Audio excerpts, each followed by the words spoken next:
Good afternoon to one and all present here. I, Vamna Singh, Corporate Relations Coordinator of Balaji Institute of International Business, takes this opportunity to introduce our guest of honor, Dr. Olin Oedekoven, President, Peregrine Academic Services. A very warm welcome to you, sir. Dr. Olin has been creating and leading effective teams at all organizational levels, from first-line leader through strategic leadership for nearly 30 years. He understands the unique value of a team and how the dynamics of a team shape team performance. Dr. Olin works with large and small companies on business process improvement, strategic planning, and organizational development in both the private and public sectors. Dr. Olin graduated from South Dakota State University with a Bachelor of Science in Wildlife and Fisheries Sciences. He then attended the University of Wyoming, where he received a master's degree in wildlife management. Dr. Olin continued his formal education with North Central University, where he received both an MBA and his doctorate in business administration with specializations in management and public administration. Dr. Olin completed a postdoctoral program in human resource management. Dr. Olin is a graduate of the Army Command and General Staff College and the U.S. Army War College, where he received a master's degree in strategic studies. His military experience May I now request Dr. Olin to please share his words of wisdom with our student managers.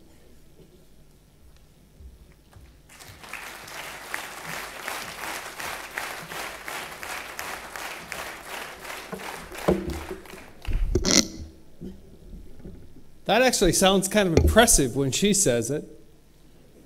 I hadn't thought much about it for a while. Thank you. How you doing? So what were you told I was going to talk about? I'm just kind of curious. Quality, education. Okay, that's not what I'm going to talk about. I'm waiting.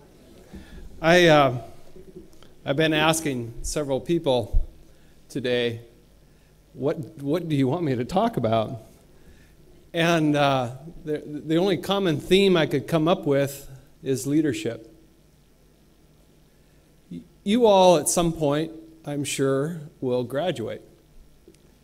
And when you do, I hope you get a job. That's kind of what it's all about, right? And most likely, as a consequence of your higher education experience, having a graduate degree, when you do get hired, you're going to most likely have a team.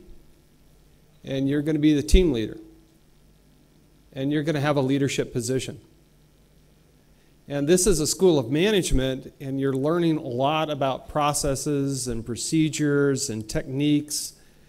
I want to spend just a few moments today to talk to you a little bit about what I hope gets covered at some point in your curriculum, and that's how to lead people. Because at the end of the day, that's really what it's all about.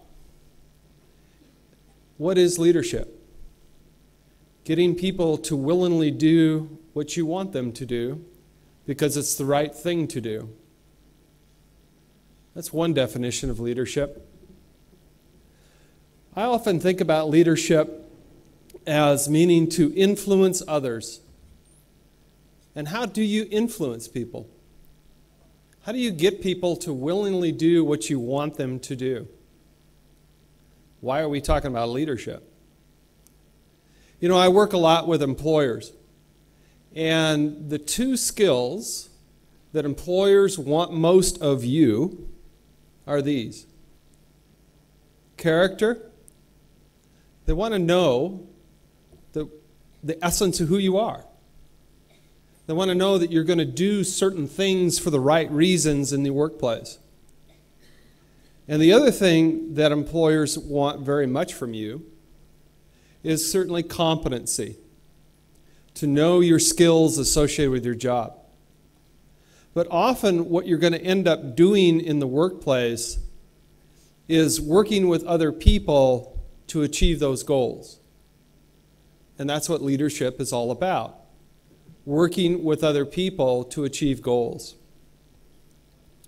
As I said, leadership is all about character in my opinion and in my experience. And you heard in my biography some mention about my military service.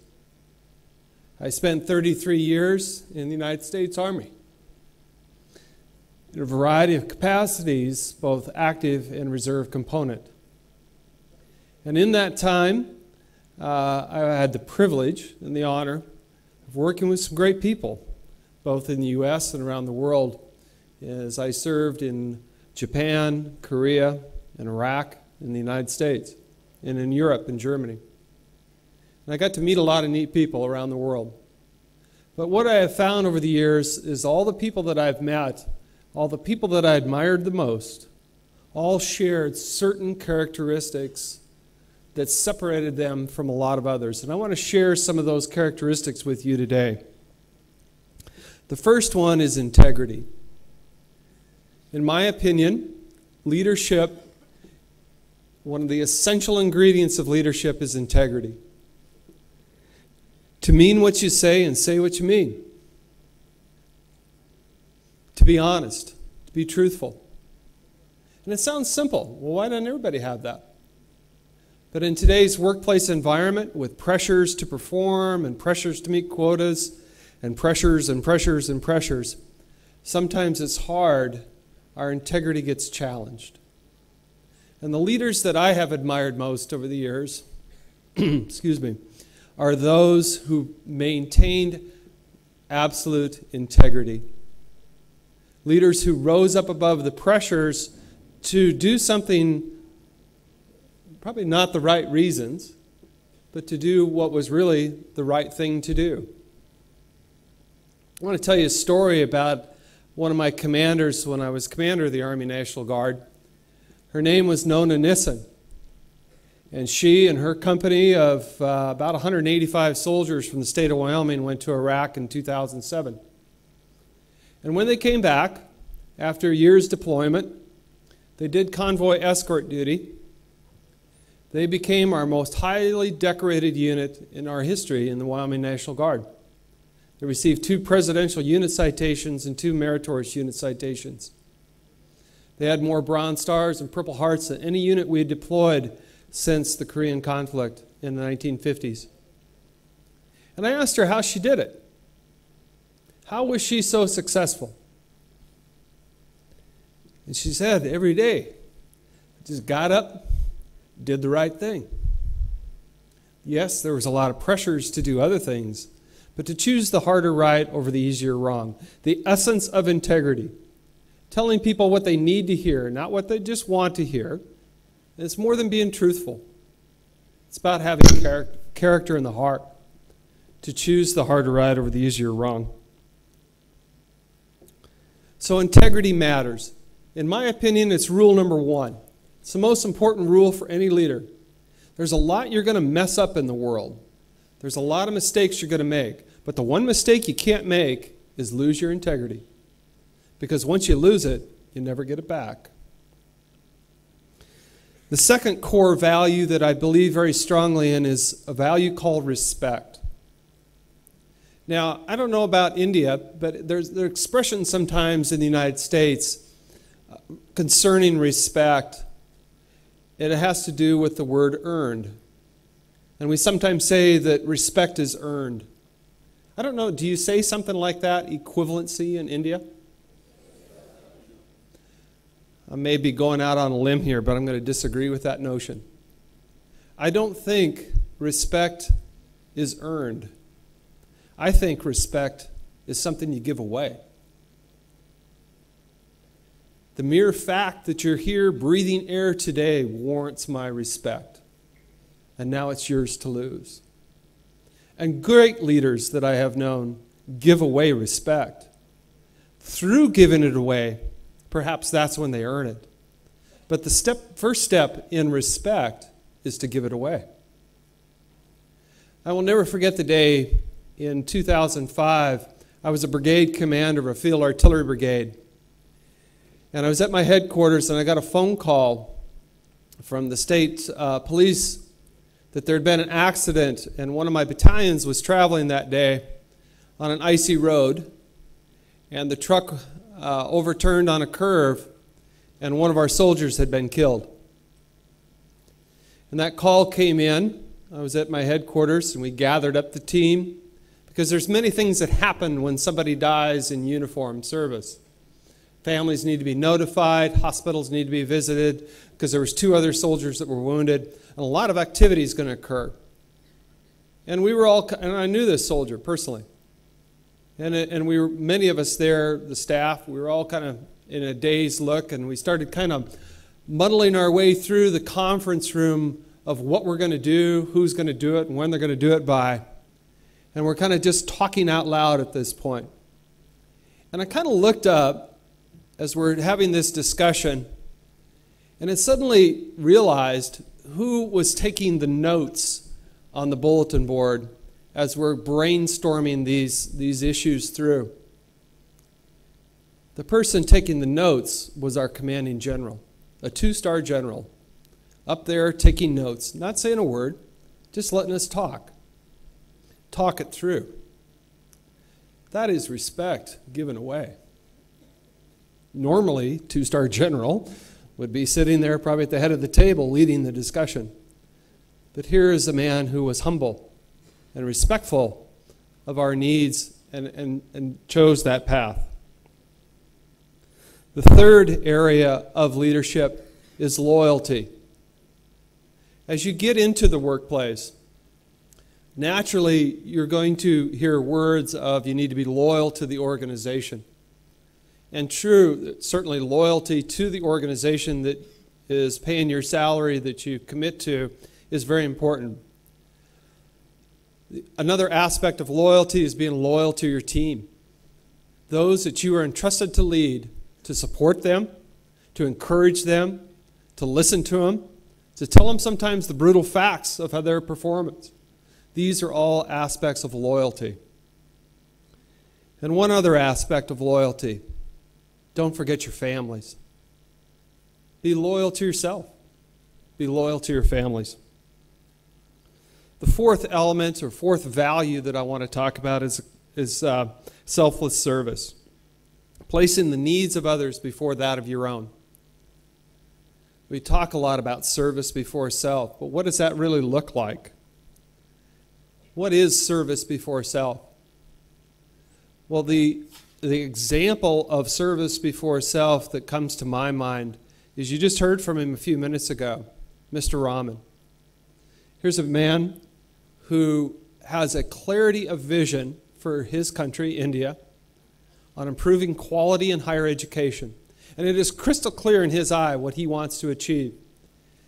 And I'm not sure he actually sleeps. I get emails. We're 12 hours time zoned away, and I get these emails from him asking me questions and telling me about things he's doing. And I kind of do the mental math and realize it's 3 o'clock in the morning, his time. What's he doing? Selfless service. He believes in his cause. It's a great cause, by the way. One that I fully support and I'm proud to be a part of. He and I have been friends now for several years.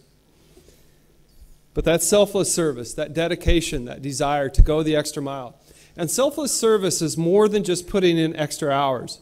It's really believing in it wholeheartedly. Committing yourself to a cause. Having faith in it, having faith in others, and working tirelessly to achieve those goals. That's selfless service. And finally, personal courage. My fifth value here that I want to talk about. Now, as a military guy, you might think of, I would think of courage as bravery. And personal courage and bravery are two separate concepts. You know, you think about courage, it's not about, raising the rifle and going into battle here. That's bravery, and that's another discussion for another day. I'm talking about personal courage. Personal courage, in my definition, is choosing the harder right over the easier wrong, especially when no one's watching. That, to me, is personal courage. to choose the harder right over the easier wrong. Sometimes we have to make choices in today's world, in our business environment. And you're going to come across information. Things are going to happen in your team. And there's going to be those moments of, well, you know, no one really saw this. Do I need to report it? Yes, you do. That's personal courage. Choosing the harder right over the easier wrong. The very essence of values and ethics is personal courage. Courage to act. Courage to look at a team member in the eye and say, you know, your performance is below standard. I want to help you get it where it needs to be. That takes personal courage. Personal courage to realize that some of the best ideas are not necessarily going to come from you. They're going to come from other members on your team. That's personal courage. Recognizing that, acknowledging that, extending praise to those who perform, and being candid and honest with those who are not performing to standard. That takes personal courage. I remember one of my brigade commanders, his name was Rich Knowlton. And I got a phone call one night from Rich. And that phone call began with, "Sir, I made a mistake, and I want to tell you about it." And he, through his actions and the actions of his team and his brigade staff, they had lost some paperwork on a promotion. And it set the career back of a young officer by about a year. It was it was accidental. It was a mistake. It was just a process failure. And he had the personal courage. Otherwise, I never would have really probably known about it. But he demonstrated the personal courage to call me up and say, "Hey, sir, I made a mistake. And here's what I'm going to do. And here's how I'm going to solve it. What are your thoughts?" Kind of where that conversation went. I said, "Rich, thanks for the call. Appreciate your honesty. Appreciate your courage to admit the mistake and to work through the problem and to solve it." Because it's not about laying blame. Ultimately, in business today, it's about solving problems constructively and candidly, efficiently and effectively. Sometimes it gets a little messy at times out there in today's workplace, but it's about tackling those problems. It truly is about choosing the harder right over the easier wrong. So my challenge to you as students here for the next few years is not just to learn the material. There's no doubt in my mind you're going to learn the competencies associated with management education. You're going to learn the skills. You're going to learn those processes. You're going to learn the terms. There's no question that you're going to learn that. But concurrent with that learning, my challenge to you is to discover yourself, to discover your values, understand what's important to you, understand what it means to be a leader, understand what it means to express those values, to exemplify those values, to ultimately influence people. Because when you graduate from here and you go on and get the positions that I'm sure you will get, you're going to be a leader. And leadership means responsibility. And the expression of these values is how you demonstrate that responsibility, expression of your character, expression of who you are. So my congratulations to all of you for what you do. You're here, you've made it to the next level. And you've got a tough couple years ahead of you. It's going to be a challenge. But being a leader is never the easy path. It's the harder ride over the easier wrong. And the path you're taking now as a leader, as a student in this great institution is going to set you up for success. Thank you for your time today. Thank you for letting me be a part of your leadership journey. It's a great privilege to be with you in this wonderful facility. I look forward to seeing you again, perhaps on another journey, on another time, another place here in India, or perhaps elsewhere where our paths may cross. So thank you for what you do. And last but not least, someone walked me in here today earlier, and she said something about being the student body president. Is that right? Did I catch that correctly? Corporate relations. Where's she at? Where's she at? Yeah, where is she? Yeah. Yeah. She gone? I thought she said she was student body president of finance or something. Who's this? That's the beauty. She's been there only for 2 months. Ah. Council president. That's right. I messed that up. So where is the council president?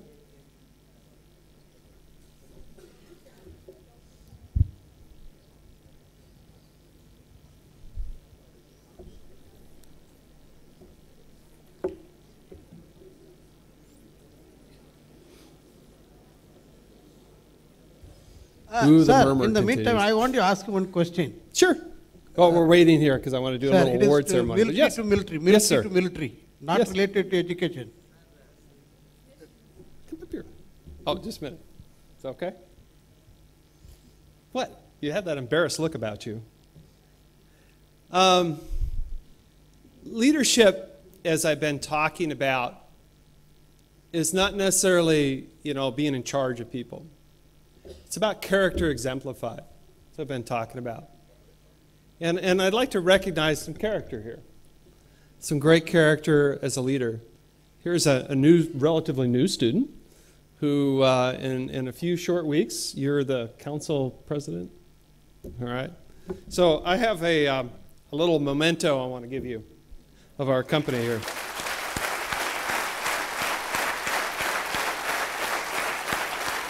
Don't go away.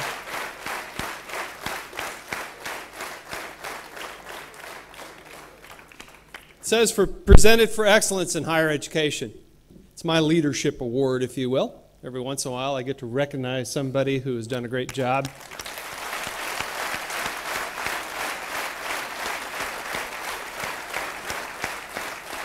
But before I present it to her, I'm going to have to give her a little quiz here. So, do you recognize the shape? Yeah. What's the shape?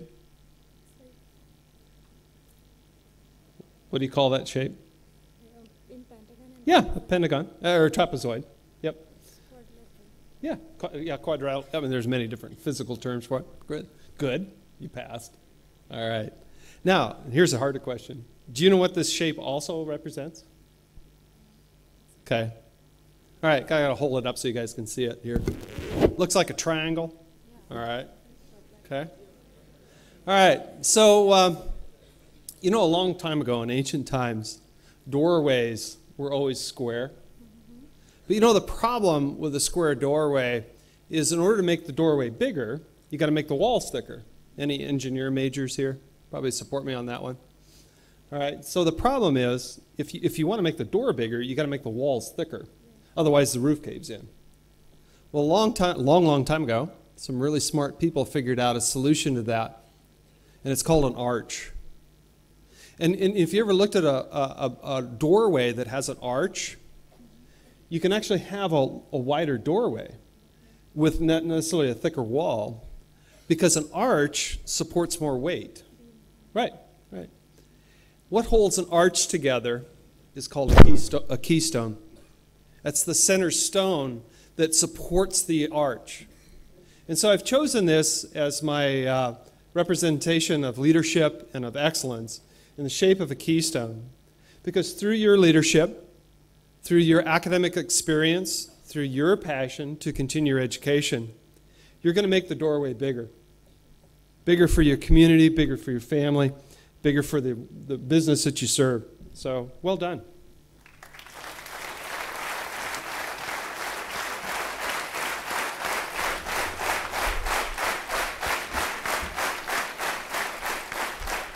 All right, I successfully embarrassed her, right? All right, thank you. Hey, one last thing, and then I'll take a question or two if you'd like. One last thing. In the military, Army specifically, I know you guys, when you show your appreciation, you clap. Military, we generally don't clap. We do something else. We make a sound. Kind of goes like this. Hooah! You ever heard that before on any of the movies? Okay, yeah, a few of you have. All right, so in recognition of your leadership, I'd like to hear a hooah. Hooah! Come on. You're going to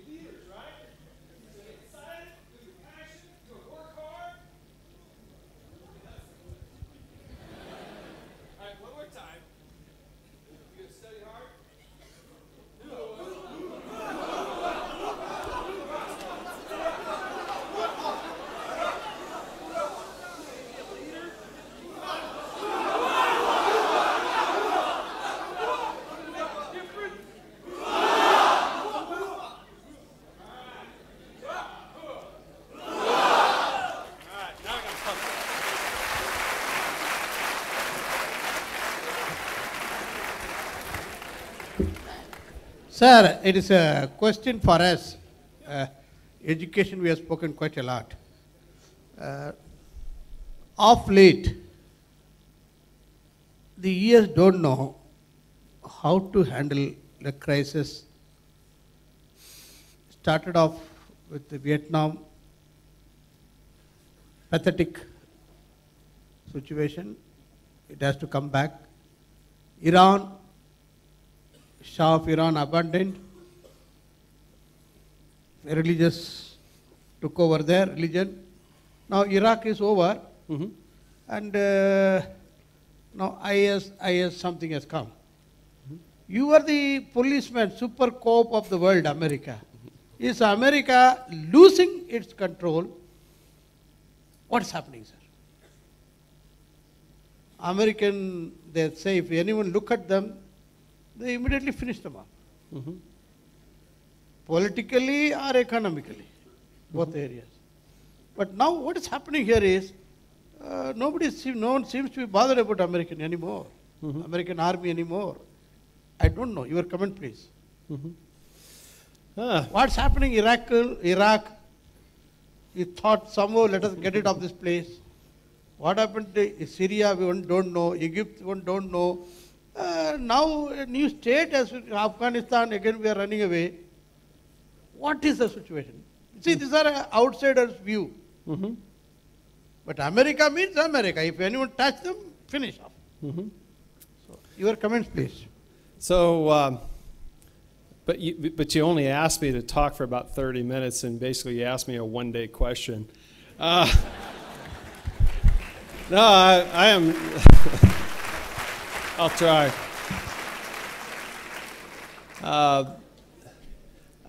The United States is, in many ways, a country of many paradoxes. We're the most globally engaged isolationist country. It's a paradox for us, and it's something we've challenged ever since really World War I. There is a need to be engaged in the world to help promote democracy, preserve the peace as best as we can, and by gosh, we've made a lot of mistakes along the way. And yet the people of the United States are the reluctant participants in this. Because as most U.S. citizens, we tend to look inward, not outward. Yet our country is very much an outward focus. It's a paradox in the United States. And it's something that comes up pretty regularly. We talk about this. And that paradox creates sometimes imbalance in politics. The tensions of, do we get engaged, do we not get engaged, where do we get engaged in the world, is subject, of course, to the will of the people, our politicians, as expressed to the will of the people. Do we get it right all the time? Absolutely not. We make a lot of mistakes. We bumble along. It was much cleaner, 25 years ago during the Cold War period. It's much more complex today. There are no easy answers. So, in terms of what's going on today, I just think it's a reflection of the paradoxes that we have in our country of what is our role. We go through these little ebbs and flows in our country where we struggle with what's our global role. And it's something that our country is always going to be dealing with from time to time. Not a great answer. I can't give you a one or two sentence that says here's what's wrong, other than to say it is definitely a challenge for us as a nation to really understand, appreciate, and value our leadership or lack of leadership in the world. And that ebbs and flows from time to time.